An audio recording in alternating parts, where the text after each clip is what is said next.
So always pretend you're an editor.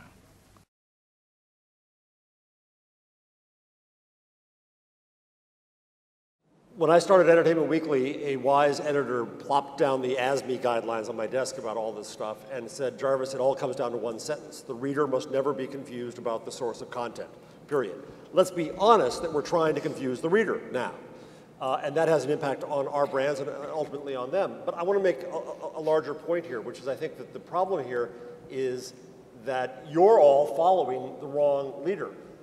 Content is a shitty business. Pardon me for saying that here, right? Isn't that the whole message of your show at the beginning? You're following us over the cliff, you listicle sheeples, right? No, right? What should you be in? What should we in media be in as well? I would argue strenuously that we should be in the business of relationships. What's your profession? Public relations, right? It's not about trying to make messages in new ways. Messages are what are bullshit. Pardon me for saying this here. I should be apologetic. But I'm long gone anyway. I signed the paper years ago. Google, we should learn from Google. And I don't make that as a plug for my first book, What Will Google Do, on sale now. That was a little native advertising. Native advertising, Jeff. Native advertising. Google recognized, the reason Google's in the phone business is because this is a signal generator about people. It tells Google where we are, who we are, where we're going, what we want to know. Google, as return, gives us relevance.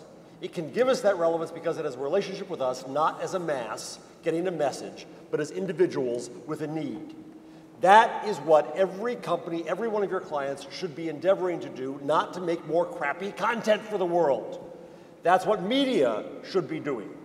Google knows where I live and where I work. My newspaper doesn't have the faintest idea what town I live in. So it gives me the same 400 pieces of content it gives everybody else. That's insane.